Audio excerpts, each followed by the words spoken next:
The Wednesday week is sponsored by Michael Constantine Wealth Management.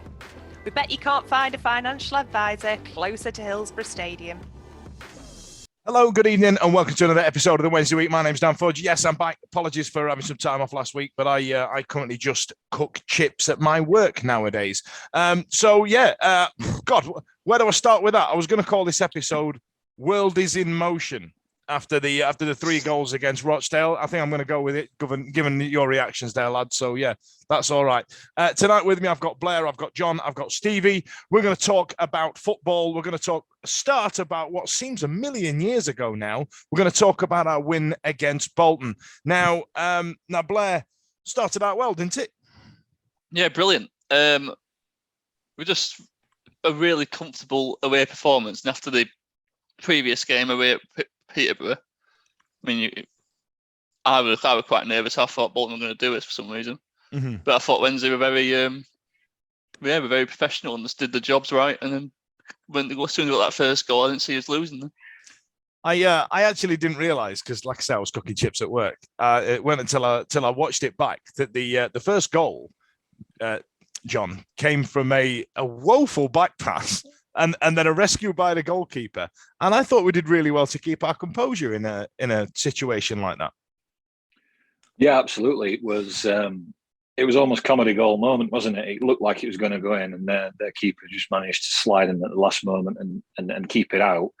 But he didn't get it out of play, and so obviously picked it up, kept the passenger player going, and Bannon had the nice composure there to look up and put a dangerous ball into the box, and Georgie Byers was there to poke it into the net there, and then off he ran full length of the pitch back down to the away fans. Giving it large and saying, this is why you don't drop me. I thought that there was a good phase of play there before the ball actually got tucked in. It wasn't that everybody was at 6 and 7s. By the time Byers put the ball in the net, there was about 7 people back there, weren't there?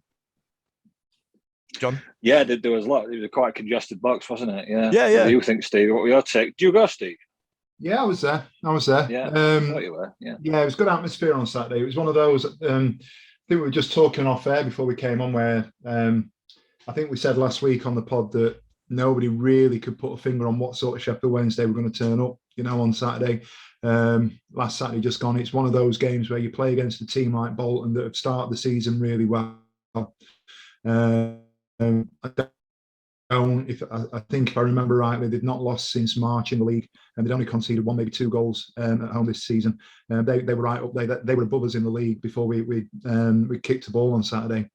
So it was one of those games where you potentially go in there knowing that it's going to be a tough Saturday afternoon. I thought it was a return to form after the Peterborough game and the meltdowns on Twitter following that sort of, the 2-0 midweek last week. I thought it was an excellent response, workmanlike performance. I think the team came out at 2:00 and you were looking at McGuinness going in and Hennigan dropping out and Iorfa coming in. And, we could probably write talk a podcast tonight about the midfield 3 selection and who was the best person to go in and whether or not Byers should start, and the merits of Will Volks and Barry Bannon. And we've said it, we talked about it to death last week. I don't think it matters at the moment what that midfield 3 looks like, but just in general, a couple of eyebrows raised, I think, when he named the first 11. But I thought the performance from minute 1 was absolutely bang on.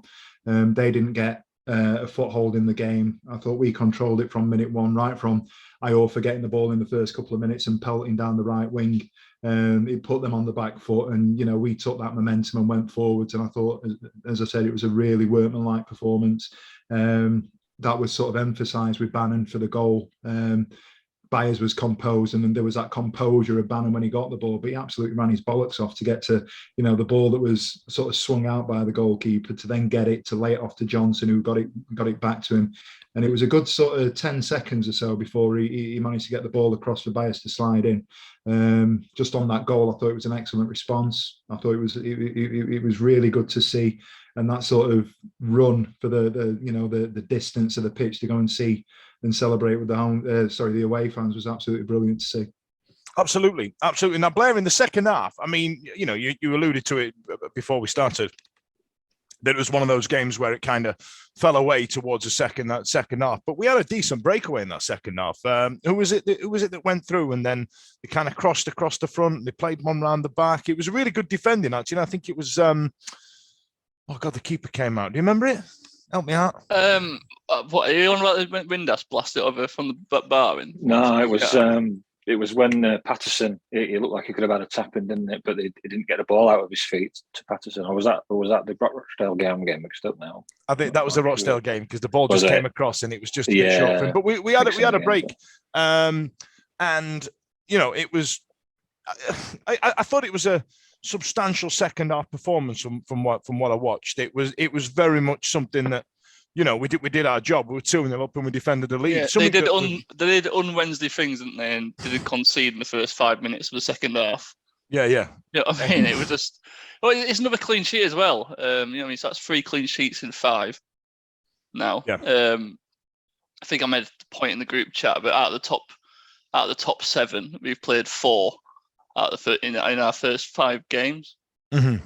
So sure, that means it's coming along now, but we've got to capitalise on that. We've had the teams around us haven't played each other yet. We've played 4 of them already, so we've got a real chance now of going on a good run. I think in September, especially October.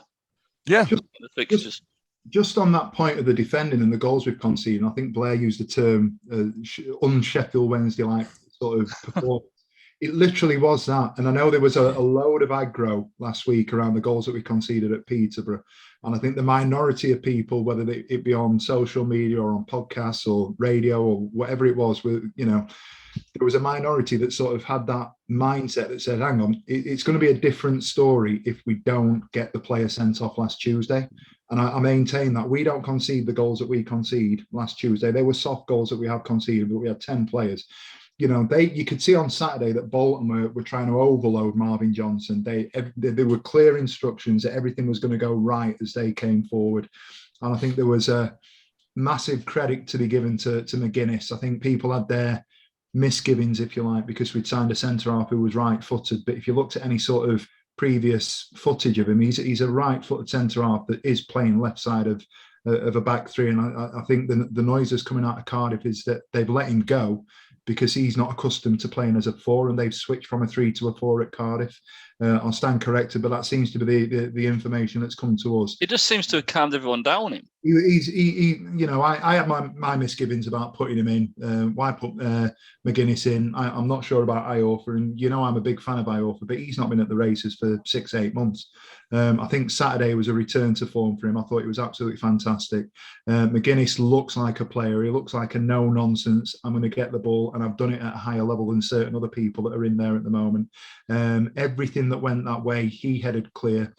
Johnson's still got his vulnerabilities defensively when the ball goes out there, and there were a couple of times when they've played around him and managed to get sort of balls into the box. But I think if with a run of games with McGuinness in there at left centre half, I think that's going to make Johnson feel a little bit more confident when he's going the other way rather than going forwards all the time. I think it was credit to Sheffield Wednesday as the way that we defended and the crosses that came in, we were able to defend. We headed it clear. Their out-and-out chances didn't come from crosses into the box. It was the one that they had just before we scored the first goal was actually when Baconson played it square, and he held somebody short, and they've broken through, and Stockdale's closed the angle down, and he's ended up shooting it wide. But other than that, I thought we were comfortable at the back on Saturday. I don't think they carved through us. I don't think they caused us any damage going into the box. It was good to see, and I think we've taken that into the game on Tuesday as was, and I think it's something that we'll take forward now. I think credit to Wednesday. We talk about the goals we've conceded, but we've only conceded those goals in 2 games, include the cup games. We've kept 5 clean sheets this year. That's actually pretty impressive. Yeah, he made a good point, Steve, as well in the first about the Bolton game when Iorfa had you were bursting forward a lot. It's because Liam Palmer was just filling in. So when Iorfa were going forward, Liam Palmer were filling in, and it just allows us to use Iorfa's his best attributes, and that's his size, his pace, and his power. And I think that'll work going forward. I mean, it's almost like you don't need Jack Hunt when you've got Iorfa blasting forward because he was stopping him when he gets going. You know what I mean? Let's keep the Liam Palmer wank fest until we get to the Rochdale game, shall we? Like, you know what I mean? Let's just keep that back. So Sheffield Wednesday ran out 2-0 winners against Bolton Wanderers. A very industrious win. I don't think Bolton particularly troubled us. Stevie, just last thoughts on that. What sort of reception did Kieran Lee get? He didn't get one because he wasn't on. He got a nice round of applause towards it at the end of the game, and I know that there was a couple of fans that were waiting around, but it was a shame not to see him on the pitch. I know that the noises coming out of the stand were that he'd have been absolutely spot on. Absolutely. The plaudits that he would have got if he'd have been there, but credit to him. He's been an absolutely fantastic servant to us, and I know I'd seen something on socials beforehand that his brother was going along to watch the game, and I made a comment that got a couple of endorsements around the fact that I firmly believe that he's one of the better midfielders that we've had since the era. I stand by that. You might think that it's rhetoric, and I don't really care. He was an absolute Rolls Royce in the middle of the park for us, and I know that Bolton fans have said exactly the same. I think he set up their goal in the League Cup midweek, didn't he? It's helped them get through. That helped them score the goal when they played against Villa. But he's been an absolute, he's been a phenomenal servant to us, and he seems to have carried that on. I said at the time, and it was funny for other reasons, we've been looking at sort of lockdown era stuff tonight on the group. If you remember, what was I thinking with that hair? That hair, and it's magic, mate. You could almost tuck it under your fourth chin. Yeah, innit? Lockdown was not kind. I was driving a lot during lockdown. I had to have a little like a note from the teacher from my boss to pass to the police. Like, what are you doing down in Plymouth? Well, I've got to drive here to see if the crackheads have been in the venue. Like, you know what I mean? Post lockdown has been much kinder to you, my friend. Innit? I uploaded a picture of my weight loss today. I'm gonna laud about this for a second. And a mate of mine texted me and said, "You look like Crichton from Red Dwarf in your face now." So that's nice, isn't it? To be fair, he's the funniest character out of Red Dwarf. So just finally on Kieran Lee, I think it was memory serves me right, wasn't it? Stuart Gray that converted him to a midfielder from initially signed as a right back, wasn't it? When we got him from Oldham. Yeah. Was an okay right back, but became a fantastic midfielder for us, didn't they? And another one of those check marks for Stuart Gray, like him or loathe him. I know he was called vanilla by a lot of people, but he did some good things for Wednesday, didn't he? I loved him. Limited resources at the time. We had to put Bannon on the left wing because we couldn't find a space for him in the middle. We had a right team then. You know what I mean? Says it all. Innit? I thought the Bannon touch on Saturday to give Palmer the captaincy was that's worthy of note. Yeah. I know we can't do AOB. The fact that they've got together and said between them, it seems to be the case that Bannon and Moore have said, right, we're going to sort of pay homage to the fact that he's played 350 games for the club. You take as you called it, the wank fest out of it. The fact that you've played in 2022, you've played 350 games for a club, and it's not just that. It's not just the games that he's played. It's the fact that he's played under so many different managers. Mm-hmm. He's been there for such a long time. I think he's in double figures for the number of managers that have picked him and continue to pick him and play him on. Well, he had 3 last season. I think he's picking him up cheap. It's like David Beckham and the Caps at the end of his career, the England career. You know what I mean? It's we talked about that comparison between him and how he will be a foil for Iorfa and whether or not Jack Hunt would do the same sort of thing. I think we've said or seen somewhere that there's been a little bit of crack about the fact that he's done those 10k runs. He did all those 10k runs in sort of pre-season, and I think it's done in the world of good. Yeah, he's actually fit, isn't he? He looks fit. He looks rapid for a guy his age. He's just about the wrong side of 30 now.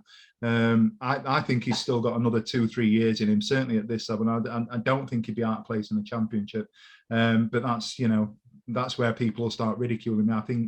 I think we've said previously the fact that he's played international football for Scotland will have stood him in good stead because he's playing against international standard players, and that's improved his game, and it's improved his game later in his career. The goal he took on Saturday was absolutely spot on.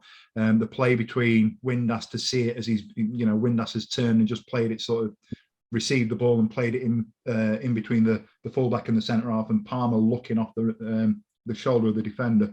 Absolutely fantastic. Windass is getting so many assists already. Oh, he's doing a right job. He's doing the right job. I think, honestly, I said it last season before he got injured. I think he's absolutely lethal. But listen, let's move on. We've done Bolton now. We've done Bolton. We'll get to Liam Palmer. Bolton. Right there. Not from London. So, right. Listen, I'm gonna drop something on you now, lads. This show, over the last 13 years I've been doing it, when I had an old forehead, 3 foreheads ago, right? My role within this show has changed quite significantly. So my role used to just be doing the knob gags and go, "What are you doing? It's bloody rubbish," all the way through it. And now I'm hosting it and all the rest of it. So I thought I'm going to bring back some of the nonsense. Now, Stevie, I think you've been around for some of this. Jon, Blair, this is new to you, so bear with me. You'll notice that my mannequin has changed behind me. That's because I was lucky enough to win a shirt from Let's Go Visual Media. They sent it to me. It's arrived. It's here. And they asked me for a photo in it. Now, I'm currently planning a rather large, elaborate photo shoot in it because, it's Dan Fudge and that's what I do. Trouble is I can't get out of the kitchen at my work. Now, so what I'm going to do, I'm going to bring back the game show of how much does it cost in the club shop. That's what's happening tonight. In homage to Let's Go Visual Media, who have passed me this shirt on, we're now going to play a guessing game and we're going to do something fun. So you can play along at home, kids. So what I'm going to do, I'm going to go through various items available from Sheffield Wednesday Club Shop. And the topic this week is sale items. So the first item is a Wednesday cap. Now, bear in mind, it's what the kids now call a snapback. And if you're from another country, this cap would be really weird because it's just a cap. What says the word Wednesday on the front of it? Like, imagine being in France and go, what the fuck's he got a cap with Mechadi written on the front of it for? You know what I mean? It just seems weird. I saw a sticker on Twitter today. And I don't know which country you live in. It just said fucking hate Wednesday on it. Brilliant. And it was just like... A grown-up made that. A grown-up who can sire a child and get a mortgage made that. So that's nice, isn't it? And it's just like, if you didn't know what that sticker meant, that guy hates the middle of the week. Yeah, he just really dislikes hump day. You know what I mean? Yeah. There's a guy out there in Ulaanbaatar, which is the capital of Mongolia. I checked going, this guy just really fucking hates the middle of the week. I wonder if he goes for a siesta. Should move to Spain. Any road, Wednesday cap. Now, Steve, because you played first, you're going to go last. Now, it used to cost £15, chaps, in the shop. Blair, you go first on this one. Sale. $13.99. How much is it now? $13.99 for Blair. Jon, used to cost £15. How much do you think it is in the sale? In the sale? Now, I'm sure I heard someone on the cop say he bought one and it was 25 quid. Well, it won't have gone up. It used to be 15. I know. I know it's a Chancery sale. 25 new. Yeah, I think if it's 25 new, knowing Wednesday with a sale, it won't. I'm going to say $19.99. Oh, God Almighty! All right then, Stevie. Was 15. $11.99. $11.99. You see, you can see Stevie's played because the actual answer is £12. That's how much it is. That's a massive saving of £3 there. Right then, next one. A toddler duvet stripes logo duvet set. Comes with one pillow, single bed. Toddler size. Used to cost £20. Jon, you can go first. Used to cost £20. What do you think it is in the sale? 25. $14.99. He's gone for $14.99 as Jon. Stevie. It costs what? 20. Used to cost 20. $15.99. He's gone 50. Oh, I see. He's gone for some shit house in there. Jon, have you seen that?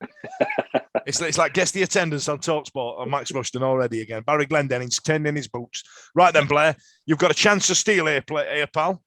Let's go 20 quid. £17. You've gone higher. He's gone for 17 quid. He's gone for 17 quid. Jon, you're the winner on that one, pal. It's now down to £10 from 20. Not many Sheffield Wednesday toddlers are spending their hard-earned pocket money on tat. Right then, so this one's a big one. This one's the big one at the end. This is in homage to Let's Go Visual Media, who sent me a shirt, and that's what we're doing. So, right, are you ready? Are you ready? Shirt. This one. Now, adult home shirt long sleeve last season?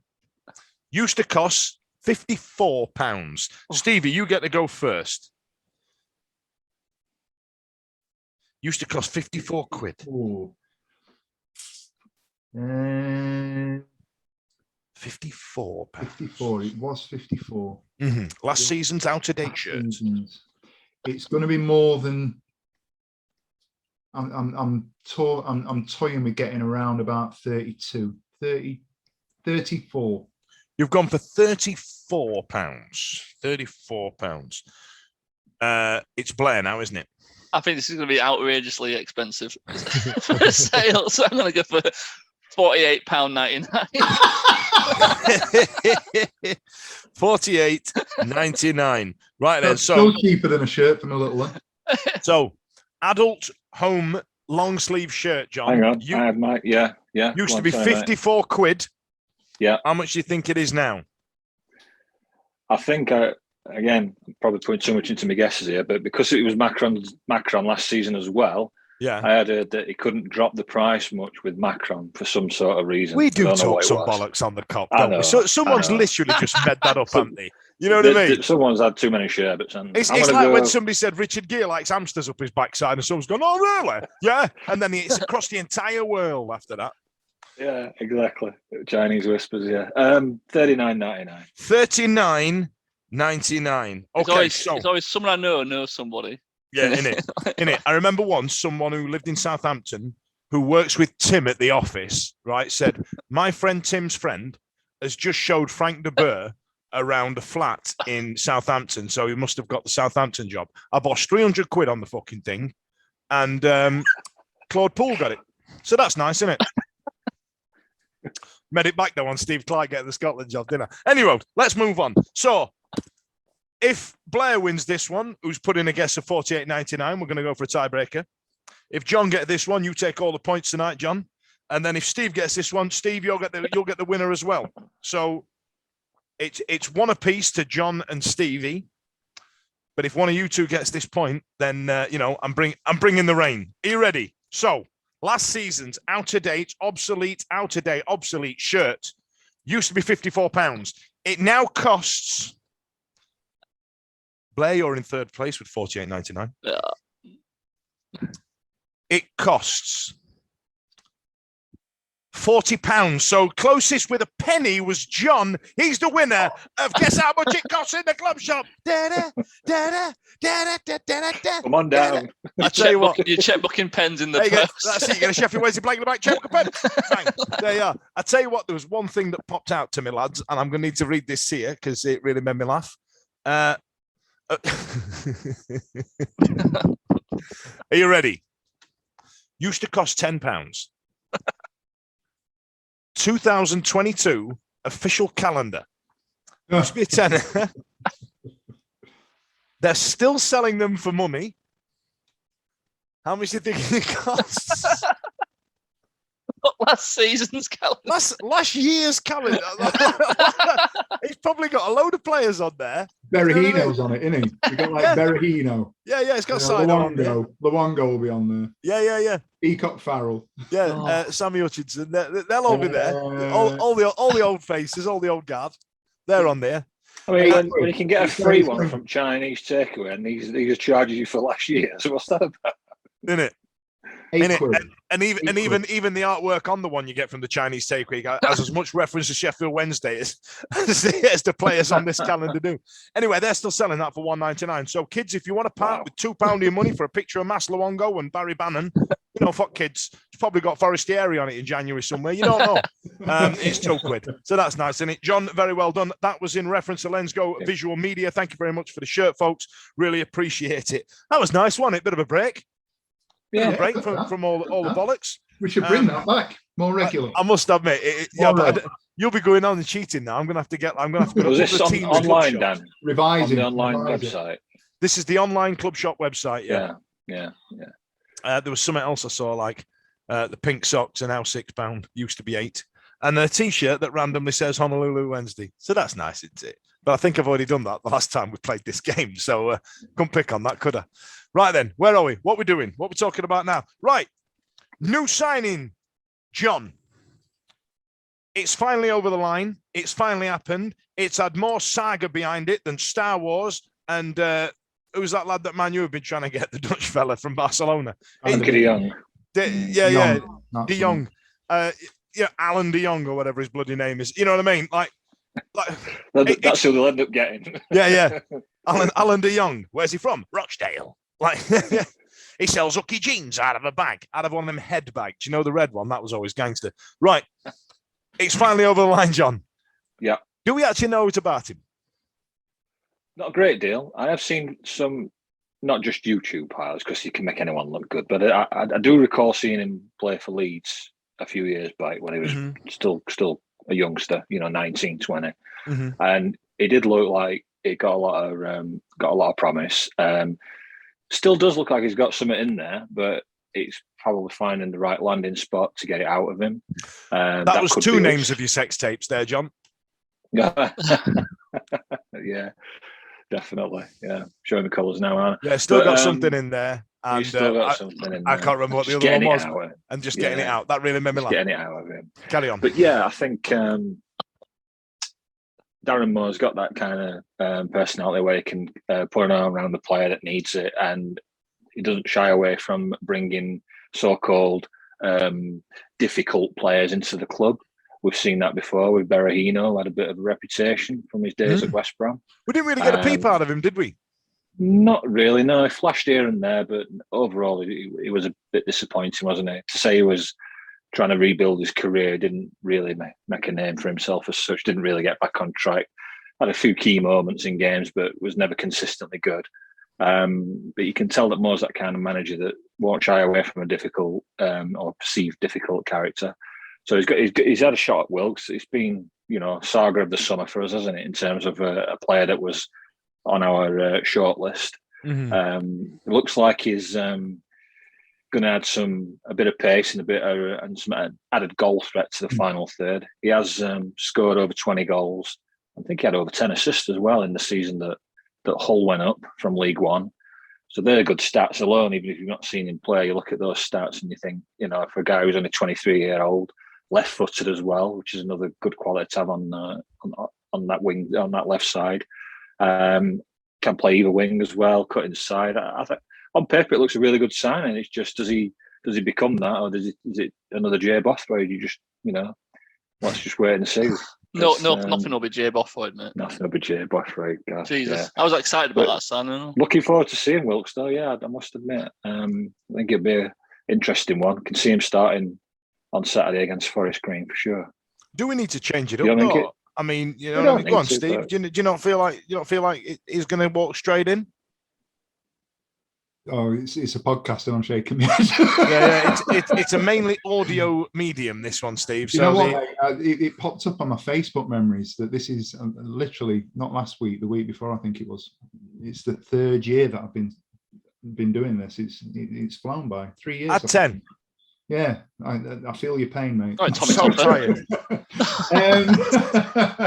Marriott had hair. Yeah. I don't get it. I get frustrated, if I'm honest, if we're just going to have a serious couple of minutes. I get frustrated with and it's not a dig at anybody specific. I want to be clear on that. But the moment we sign somebody, the moment something happens, a player becomes available, is injured, we bring somebody in, it automatically goes, right, we've got to change formation. We're going 4 at the back. Why? Don't get that. He's signed players that are going to. Darren Moore plays 3 at the back. That happens. He played 4 at the back when he first came in because he didn't have the players to play 3. That's a fact. He's signed that many centre halves and that many midfielders. We are going to play 3 at the back. I don't see it changing. I think it will change to a 4 as a plan B potentially. He's not setting up on Saturday. He was never going to set up Tuesday night with 4 at the back, a right back, a left back. And we've now got these, I've played at a level and I'm doing this, that and the other, that's saying that Palmer's going to go in at fullback, Johnson's going to go in at fullback. You've got a combination of Hennigan, Hickway, McGuinness, whoever it may be, that are going to go centre half. By the way, we've got people that are talking about, now that we've signed McGuinness, we're going to leave out Hickway, who's been the outstanding centre half we've had. He's been. I'd drop Iorfa if I had to. That's, do you know what? That's absolutely fine. And if you look at it, if you were going to rank order them based on what we've seen this season, again, go to my point. I'm a big Iorfa fan. Iorfa has been the one that I don't think has done anything. Go back into last season. He's not been right since the injuries. No, yeah. For me, I think Saturday was a return to form. I think when they're both fit and flying, he's a better option than Hennigan. But that's a conversation for another day. We're going to play three at the back, but we all of a sudden go, right, what we're going to change for Forest Green? Why are we going to put Wilkes in? Who are we going to drop? Are we going to? It's Forest Green, for fuck's sake. Give him last 20 minutes, get fitness up, that type of thing. We don't need to rush him. If we're going to play three at the back, are we going to drop Windass? Why? Assist on Saturday. Are we going to drop Gregory, who attacking-wise is our most influential player? Are we going to drop Palmer, who's been the best player this season? And that's happening. He's been our best player this season. Are we going to? Who'd have thought a geezer who's absolutely fit as fuck? You know what I mean? Have been running all these long distance runs all over the summer. Turns out he's having a right good season. Who'd have thought that? Who'd have thought that? Bloody hell! Incredible. He's been absolutely incredible. He was great on Saturday. We're not going to start messing about with the middle three because we've got 6 players that can play there before you start talking about combinations of Hunt dropping in or Patterson coming in. Or Windass potentially playing as a 10, which are all variations beyond the 6 that we've got that people are falling over themselves to argue about. So why on earth are we falling over ourselves to put Malik Wilkes in? He's a good player by all accounts. I've never seen him play. I said this a couple of weeks ago about Baconson. I've never seen Baconson play. So while we're talking about dropping Bannon, or we're dropping Delabashiro, or we're dropping Volks, or wherever it is that we're going to be leaving out to put Baconson in, why was there a clamour to put Baconson in when we put him in? Darren Moore put him in when he was ready, and let's be right, bar that square pass on Saturday, Baconson hadn't put a foot wrong. No. So if Darren Moore decides that he's going to put Wilkes on the bench for the next 3 weeks, let Darren Moore put Wilkes on the bench for the next 3 weeks, and when he's ready, it can go in. Because what we can't argue about at the moment is that Darren Moore's recruitment's been absolutely bang on. And when he picks those midfield three, that midfield three's been bang on. And when he picks that front line, by and large in the league, it's been absolutely bang on. So whatever happens is whatever happens. I don't give a shit if he plays on Saturday or he doesn't. I don't know how good he is. By all accounts, he's quite rapid, and he's got a proven track record of doing it to get teams out of the league at this level, which is absolutely brilliant. And you know what? From a recruitment point of view, it's another box ticked. It's everything that we wanted. But that doesn't mean that we have to rip up the playbook and start saying, right, we're going to go to a 4. We're going to put this player there. We're going to have that player there. Darren Moore doesn't know what he's doing. Every time he makes a decision at the moment, from my point of view, it's the right decision. It absolutely is. He's doing everything right.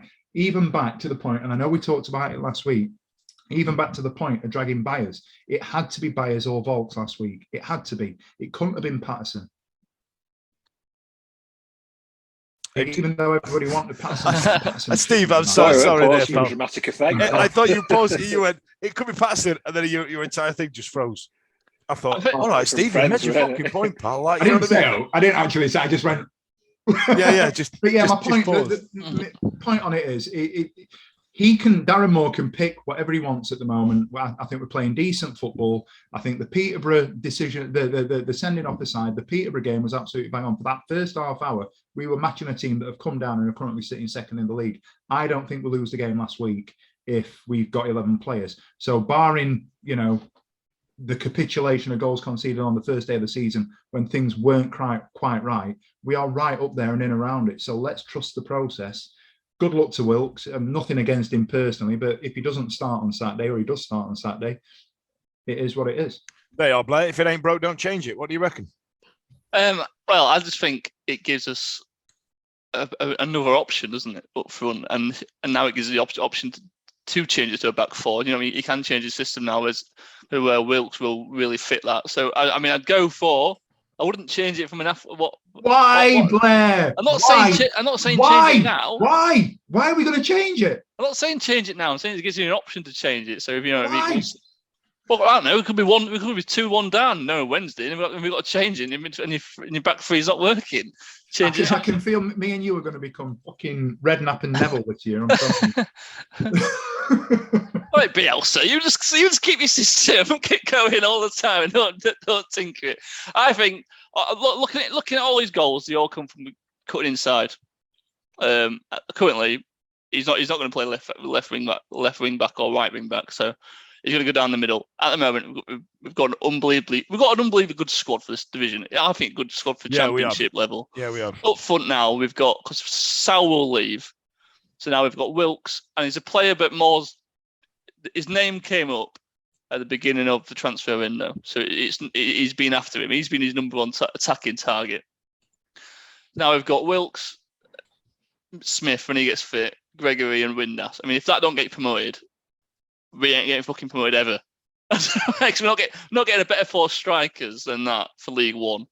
I don't think you get a better 4 strikers than that in the Championship. Really, you might get a better individual, but as a collective, that's a decent 4, I think. Yeah, I don't think we're done yet either. I think we've got another. I think we might get one surprise. Yeah. I think the Premiership clubs have done their business. Well, they've got rid of the League Two, the round 2 of the League Cup now, and they go, right, you're not needed now. Your whole purpose for this season was to just fill that fixture. So I think quite a few players will be available now for the. The thing is, though, I agree with what Steve. Go on, Steve. I was just going to say another spanner in the works. We'll move on, not to cut this chat short, but we'll move on to Rochdale. Jaden Brown was our best player last night for me. Tuesday night, I thought he great. Well, let's get into Rochdale. And against Sunderland, they couldn't play football. let's get into Rochdale, because I think that was a game we needed. I think what it did was solidify that the Bolton game wasn't just a fluke. It wasn't a flash in the pan. I feel like we were talking about the fixtures, about our next few games and stuff like that. Bolton's a difficult one. We had Sunderland in there. Peterborough were always going to be an issue. Got Forest Green coming up we don't know anything about. September's quite difficult. And these were points that we needed to get on the board.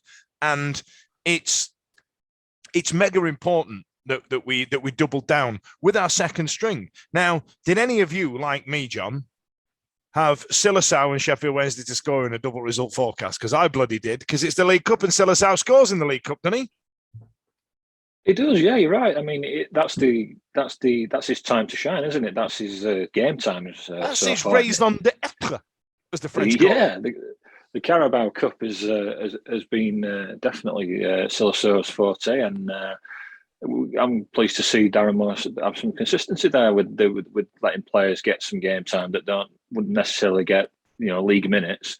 For the likes of Dawson and for the likes of Silasau, like you said there, and. Yeah, I mean, it's strange. I still don't know what's going to happen with him. I still don't know if he's going to be around come the end of the window. I doubt it, but he's not doing his chances of a move any harm, is he? Scoring goals when he is playing and not doing too much wrong. It's just I don't know. It just doesn't kind of fit, does it? To me, it comes across to me like, and this is going to be a blast from the past, like an O'Neill Donaldson. You know what I mean? He ain't David Hurst. He ain't Mark Bright. You know what I mean? Who was around when O'Neill Donaldson was there? There was about 3 people above him. But then when he got his chance, he took it. I remember him scoring in a 1-0 win against Liverpool once. I think it was Saturday. Last game of the season, wasn't it? Could have been. I remember I was on the West Stand lower for some reason, and we had a streaker on the pitch. It was a whole thing. But yeah, like he's like O'Neill Donaldson number 2. So Neil Donaldson.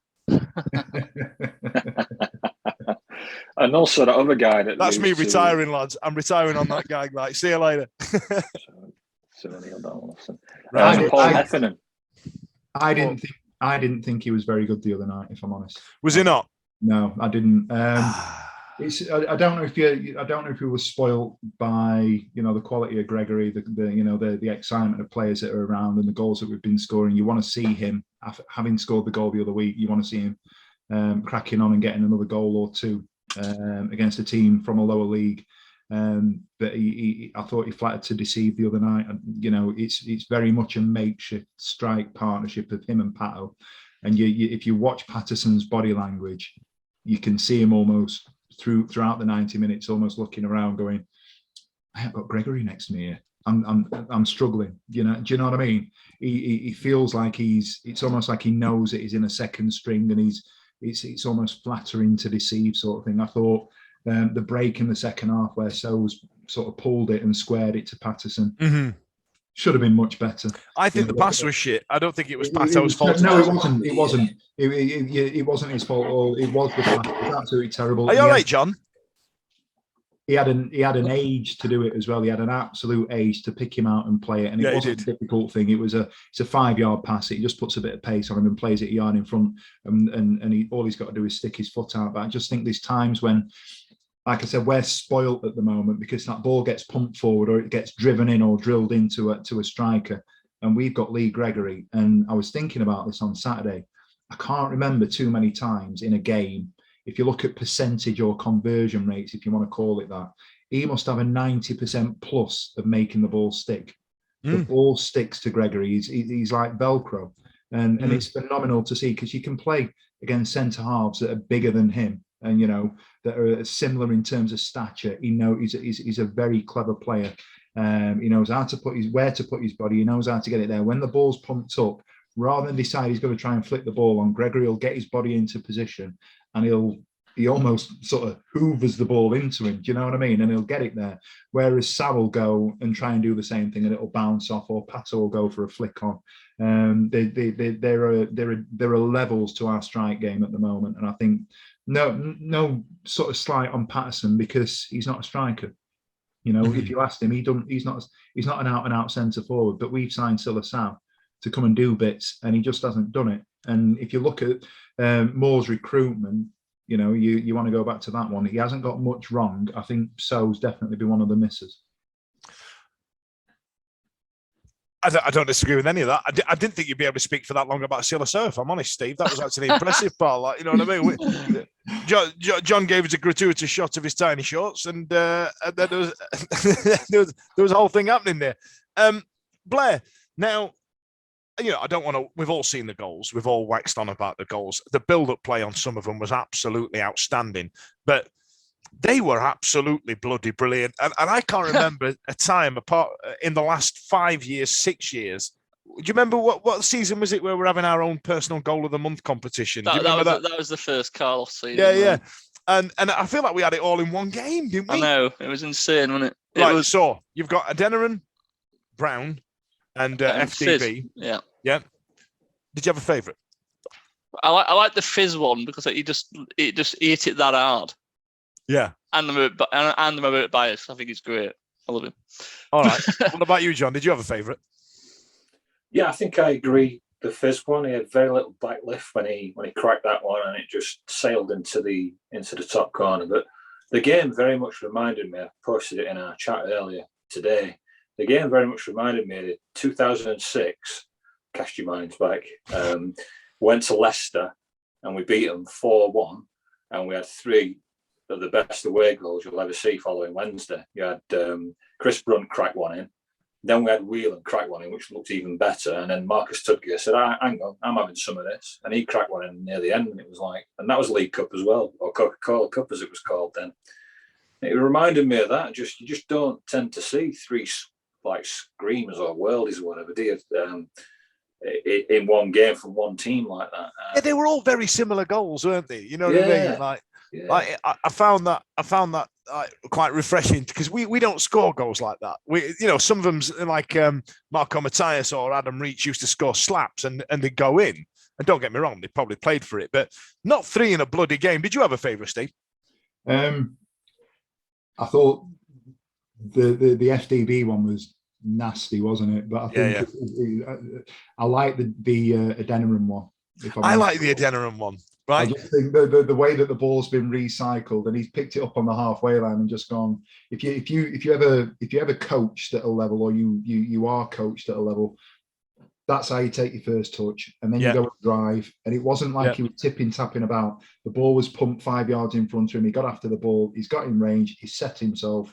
If you're doing your coaching badges, that's how you would do a demo to somebody to go, right, this is how you're going to go and hit a ball from 25 feet. And it hit and it stayed hit. And the thing that goal went in, and bless her, Millittlin went mental. And just, she wasn't at Bolton on Saturday. Just a quick side note, she wasn't at Bolton on Saturday. And before we've come on, I've just had a quick look back at the goals. And she stood there and watched the Byers goal and went, Well, that's not very good, is it? At least he went, well, look how close he is. She literally went, I'm only interested in goals that are scored from outside the box. But they all count, babe. Yeah, of course. I'm trying. She needs educating. Show her Callum Patterson's against Bournemouth. You know what I mean? The third goal went in, and Holly, bless her, Holly on the chat was like, this poor goalkeeper. And you had to feel for the keeper because in the stand, he couldn't do about any of them. No recollection of the goalkeeper doing absolutely anything other than bending down and picking the ball up and kicking it back to the halfway line. I don't know. I don't think he was the first choice. I think O'Donnell's still their first choice, isn't he? I might be wrong. The Richard O'Donnell is Rochdale's first choice goalkeeper. But the lad was slicker, six, and he couldn't get anywhere near anything. And he did no wrong. Like, he did nothing wrong. We use the Simpsons meme where they're standing there. He's already dead. By the time the third one went in, I just wanted to go down and give him a big hug. Yeah, not your fault, pal. Head up. I'll tell you what was funny. I was listening to it on Radio Sheffield, and it was Andy Giddens and John Newsom. And when they get that feeling, like Andy Giddens is there thinking, oh, fucking hell, I've got this game here. This is going to be an absolute fucking bore fest. And John Newsom always sounds monotone anyway. They were kind of just like small talking to each other. It didn't seem like they were interested in the game. And then all of a sudden Andy Giddens said, oh, he scored a Worldie. It's like proper caught him off guard. I absolutely love it. I've got this thing for disinterested commentators, and by far and away, my favourite ones are Bristol City and Rotherham United. Because Rotherham United, especially when they're playing us, there he is, look, he's gone there. Can't believe he went there. And this last time when they beat us 3-3, you know what I mean? And then we won them and then right good. It just sounds proper shit kicker. You know what I mean? Like they've had no radio training whatsoever, but they're on radio. And it absolutely slaughters me. And that one makes me laugh. But then the Bristol City, and then they just hate us. Do you know what I mean? Rotherham just absolutely despises, and it's like getting a black cab driver and then dropping. So what do you think of Uber? You know what I mean? like that type of thing. And then Bristol City, it's pretty much the same, but they don't hate us as much. But their accent is hilarious. You know what I mean? Like because it's like they've found somebody. Was that old Michael McIntyre guy? Goes, oh yeah. Oh, so what do you do? I work in advertising. Well, look, you standing outside your house with a sign saying free eggs doesn't mean you work in advertising, but you forget it's a city, don't you? You know what I mean? And so what do you do? What is it you do? Or you work on radio? You know what I mean? What, as well as the part-time Wurzels tribute act that you do? Or do you know what I mean? They're absolutely glorious. And I love disinterested League Cup commentary as well. What I might do is go further afield and find it where they've got a really shit accent like Carlisle or Plymouth. See who's commentating on that. You know what I mean? Sorry, Blair, I didn't come to you about the Rochdale game much, did I? My apologies. So, there's not much to say, mate. Well, there was one moment where I felt for Cam Dawson, my mate and yours. He 2 clean sheets, mate. Well, there was a moment where he the commentators would have said he's caught in no man's land, but it wasn't really. The geezer's had a lob, and he's already doing that gesture as if say, what do you fucking expect me to do about that? And it kind of landed on the top of the goal, and instead of going. He just went, yeah, I knew it. Goalkeeper's eye, lads. Yeah. You know what I mean? Had it covered. Yeah. He's not bad. I mean, end of the day, I think Steve made a great point last hold of last season. He basically said, if we signed League Two's goalkeeper for the season, we would have been very happy with that. And that's our number 2 goalkeeper this season. So, yeah, he's going to play every Papa John. We're going to win the Papa Johns. All right, sauce pal. We're going to win are you forgetting that he wrote me a shitty review? I think. What did he say about you? It's our header on Twitter. If you go on Twitter, I think Vic made it the header. I literally did. Says something like, "Get rid of that damn Fudge. Everybody winces when he starts talking. Thinks he's funny."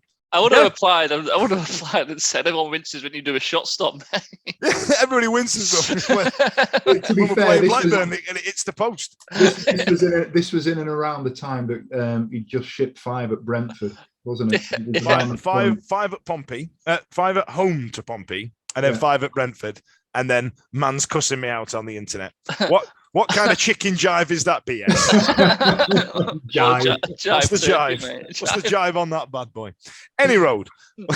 So for Sheffield Wednesday went out 3-0 winners against Rochdale, taking us into a third round tie. Are you going? To my old hometown, Southampton. Yes, I'm going. I'm going to get a posse up. And I will, if you stay with me, I will see if I can organise a boozer for us as well. I know that sounds mental, but keep an eye on my Twitter. Midweek in November, a month before Christmas and a living crisis. I'll tell you where we're fucking drinking, lads. I'll tell you. I think it's the week after half term. If it's half term, I'm down. It is the week after. No, I'm not there then. Boo.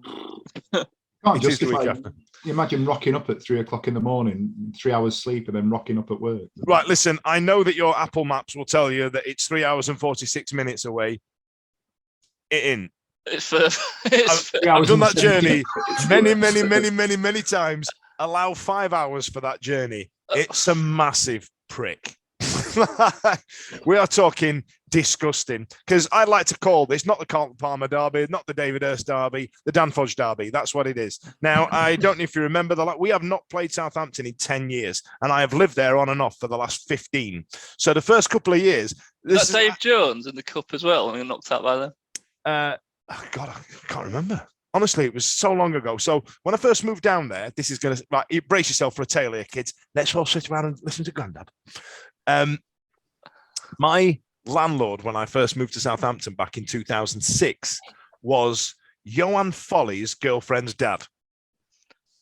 How did you go down south? How did that move materialise? Go further back. I moved from a radio station in Sheffield to a radio station in Southampton, which rebranded 3 times, and I end up in bars and restaurants and doing this for 13 fucking years. But I'll regale you that with another day. So it was Johan Foley, who was playing for us at the time, who used to play for Southampton, met his girlfriend in Southampton, and her father was my landlord. So I got free tickets to watch the Sheffield Wednesday Southampton fixture every single year. And then I don't know if you remember, they went down to League One and then romped out the league and then out the Championship, and all of a sudden went straight back to Premier League when they had Ricky Lambert et al. And we've not played them in 10 years. So I've been sat a decade on the South Coast going, be nice if they played the local club, wouldn't it? Their new stadium's older than 10 years, isn't it? It weren't the Dell, were it, when we played? No, it was, I think they changed to the St. Mary's Stadium. I want to say 2002, 2003, something like that. Oh, way because over, yeah. I used to live where the Dell is, or used to be, you know what I mean? Right. So that's an interesting tale for everybody. That's something about Southampton. But keep an eye on my Twitter, and I'll tell you where we're all drinking, lads. Front room on Waverley. Yeah, in it. Right then. So John knows all the things about the club shop. Stevie, do you want 5 minutes on Liam Palmer, or is his football done the talking for you, Steve? His football's done the talking. It'd be remiss of us not to sort of acknowledge the fact that he's played 350 games and has been absolutely phenomenal.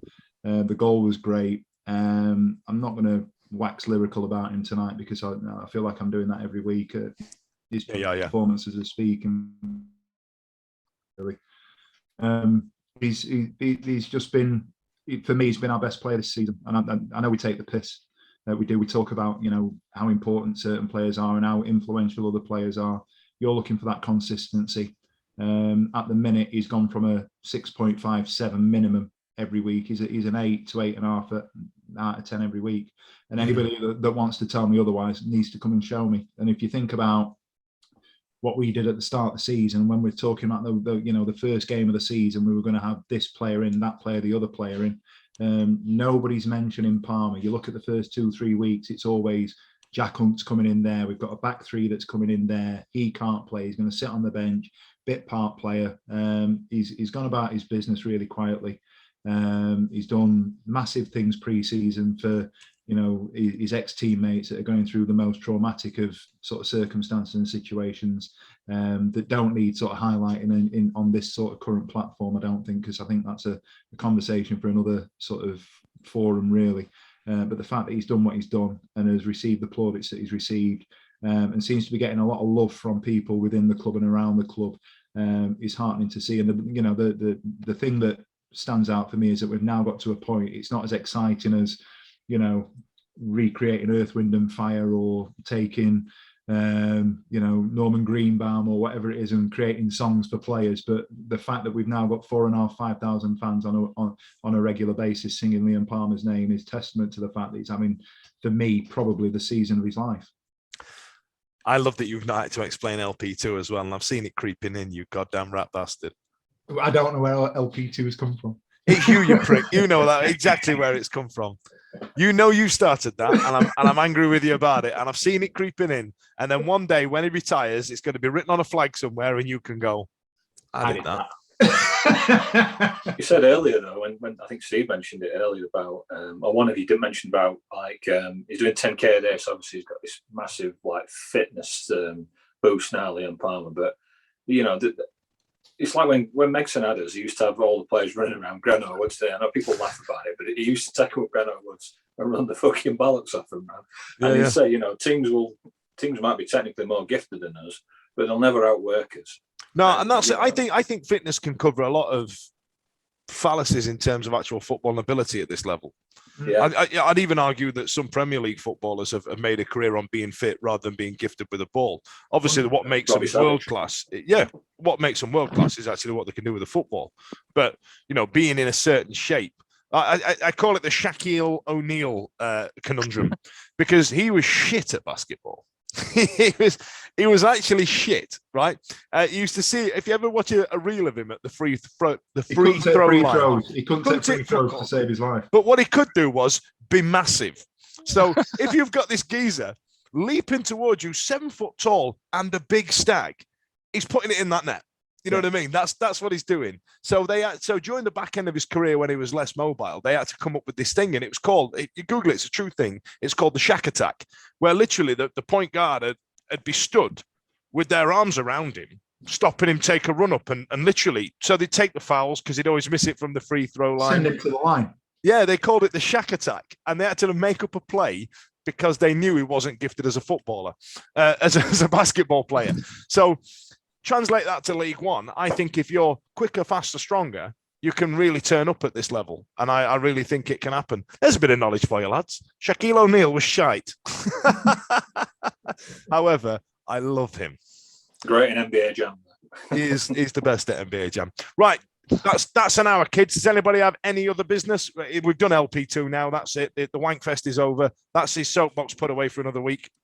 We're going to smash Forest Green Rovers. Okay, what you saying, Blair? Give me a prediction, pal. Why are we even playing them? Because they have vegan sausage rolls. Because we're shite. We're going to win 4-0. If it's not 4-0, it's going to be either we're going to batter them or it's going to be really horrible and we're going to get a late goal. Yeah. 1-0. Yeah. Stevie? Confident. But when we're confident, that's when we're at his worst, isn't it? So we've got to maintain that sort of professionalism and the upward trend. But going in there, if it's an opportunity now that we've played the top teams to go out and mark our territory a little bit and put a statement out there. I was just looking at the table before we started tonight, and I think Ipswich have scored 10 and conceded 2. And they're sitting on a +8, so we're only 3 points behind Ipswich. I know it's early days. I've called it from the start of the season. I think Ipswich are the team to beat, and I'll say that week in, week out. Wait, but they've said that for the last 3 seasons, though. I don't know why all of a sudden it's different this season. For me, the reason I can answer that question, the reason for me, I think the fact that they've got the fellow, it's McKenna, isn't it? The guy who he's sat on the bench under some pretty hefty managers at Man United. Saying he's better than Darren Moore. You're fucking seeing. I just think the guy's got in there. I think he's seen last season out. I think the recruitment's been spot on. There's the whole Tyrese John Jules. There's the whole fucking Ed Sheeran of it all. So they're getting that sort of profile raised a bit. I think they're serious contenders this year. I think the team that finishes above Ipswich wins the league. Hopefully that's us. To the point though, they're sitting on a +8 goal difference already. They've only conceded 2. Well, let's put 5 past them. When we get there, I'd like to think that we're going to go there and be competitive. But that's the yardstick that we've put down to the game at Forest Green. If we can go in there and say, right, we're going to make a statement, we're going to eat into that goal difference a little bit, and Gregory's not doing. He's not scored from open play yet, has he? I don't think. In fact, I don't think he's scored a goal yet. No. We have Ipswich at home on the 17th of September. Yeah. Dominic. Yeah, huge game. So yeah, if we go in there with things as they need to be, that in terms of momentum, that'd be great. And I think Saturday's the beginning of a marker, because we've got Barnsley after that, which will be a big sort of challenge for us. And then I think we've got Plymouth off the top of my head, and then we've got Ipswich. If we're sitting on 9 to 12 points out the next 4 games, we're in the conversation, aren't we? Yeah, by end of September, we've played everyone good on paper. Yeah. So Saturday, for me, head says, heart says, head says, whichever way it is. One of them says 4-0, other one says we'll probably scrape a 2-1 victory. 2-1 for Stevie. John? Yeah, it's going to be a funny one. I don't think we've ever played Forest Green Rovers in competitive, in league football. And so I don't think, they've not looked it up if we've ever played them in cup, but they've got Connor Wickham, ex Wednesday. It'd be injured. Everyone. So standard. Maybe he'll play, maybe he won't. So but I mean, let's be real. We've got a really strong side on paper, and I just hope there's no complacency in the players thinking we're back home. It's Forest Green. We might be perceived as whipping boys. Just go out there and just do your job. That's what you got to do. The crowd really needs to support as well, because if you don't score in the first 10 minutes, you can just hear Hillsborough booing them already, can't you? Yeah, that's the thing. Let's not get carried away. He's fucking Forest Green. I know. You know what I mean? I'll be bloody booing. If we haven't had 2 shots on goal after 10 minutes, I'm going to set fire to it.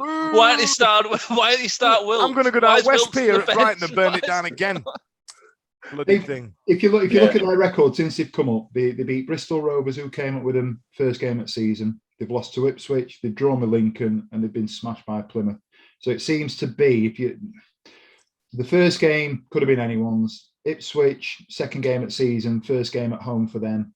Lincoln, unknown commodity, and it almost feels like the trend's set now. They've lost the last couple. They've won the first one, lost 2, drawn 1 in the middle. They lost their manager, didn't they, as well? Like, the guy who got them through the leagues. Yeah, Bob Edwards has gone to Rochdale. He buggered off, didn't he? So it's like that must be so difficult for him to get promoted to League One, which is an unbelievable achievement. I'm not taking that away from him at all. Fuck them.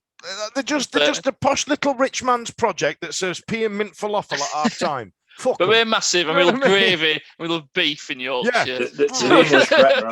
Sorry, imagine no vegan options on Leppings Lane on Saturday. Do it. Honestly, though, you could probably, that'll outrage a load of unwashed, no shoe wearing dreadlocks that all go down to summer solstice down at Weatherspoons near Amesbury. Listen, John, that was laboured, that wasn't it? John, did I get a prediction out of you? I'm going to go 3-0 down. 3-0. I'm going to go 3-1. What about that? Ladies and gentlemen, thanks a lot for joining us up the Wendy. And let's hope we beat Forest Green, because fuck them. And all that remains to say is... LP2. LP2. See you later. The Wednesday week is sponsored by Michael Constantine Wealth Management. We bet you can't find a financial advisor closer to Hillsborough Stadium.